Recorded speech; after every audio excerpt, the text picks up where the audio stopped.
চলেন আজকে আপনাদের সাথে একটা দাওয়াত ভ্লগ শেয়ার করি। আসসালামু আলাইকুম, আশা করি সবাই খুব ভালো আছেন।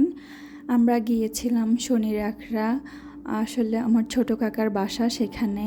আর তারা নতুন ফ্ল্যাটে উঠেছে আর অনেক দিন ধরে বলছিল তাদের বাসায় যাওয়ার জন্য, বাট আমরা আমাদের সময় সুযোগ করে উঠতে পারিনি, তো যাওয়া হয়নি। তো এখন গিয়েছিলাম গত পরশুদিন, আমরা সেখানে যে একদিন থেকেছিলাম। আর প্রচুর গরম ছিল, মোবাইলের ওয়েদার দেখাচ্ছিল অলমোস্ট 40 ডিগ্রি। তো যাই হোক, আমরা রাতে গিয়েছি আর সকালে আমরা ব্রেকফাস্ট করছিলাম।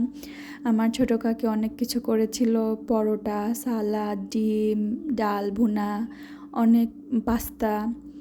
এরপরে যেহেতু গরম পড়ছিল, আমার দুইটা ছোট কাজিন আছে, তারা বলছিল আপু চলেন কাঁচা আমের শরবতটা খাই। তো আমার ছোট কাকিও বলছিল। এরপর কাকা বাজার থেকে আমাদেরকে কাঁচা আম এনে দিয়েছিল আর আমি সেটা প্রসেসিং করছিলাম, আর আমার কাজিনগুলো আমাকে অনেক হেল্প করেছিল। দেন আমি কাঁচা আমের শরবতটা করি। আর সেখানে ঠান্ডা পানি ইউজ করেছিলাম, বরফ ইউজ করেছিলাম, জাস্ট আমাদের খুব ঠান্ডার দরকার ছিল, এতটা পরিমাণে টেম্পার ছিল। তো সবাই খুব হ্যাপি হয়েছিল কাঁচা আমের শরবতটা খেয়ে, যেহেতু গরম ছিল অনেক। যাই হোক, খুব মজা লেগেছিল যে এতটা গরমের মধ্যেও দাওয়াত আসলে খুব ভালো লাগে। এরপর আমি সব কিছু একটু অল্প অল্প করে ডেকোর করি। আর এই পাইপটা আমার ছোট কাজিনটা আমাকে দিয়ে বলছিল আপু তুমি গ্লাসের মধ্যে এটা দাও, এটা ভিডিও করতে বা ছবি তুলতে আরও সুন্দর আসবে। দেন আমি বারান্দায় এসে একটু ভিডিও করছিলাম, আসলে খুব সুন্দর আসছিল। তারপরে তো দুপুরের আয়োজন, আর আমরা যেহেতু গিয়েছিলাম কাকে একটু আয়োজন করছিল।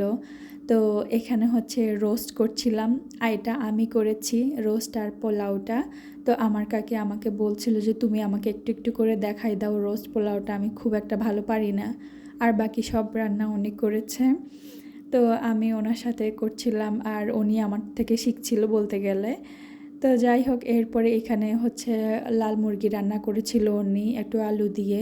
তারপর এখানে মাছ রসা করেছিল এবং এখানে করে ঢেঁড়স ভাজি করেছিল, সালাদ করেছে।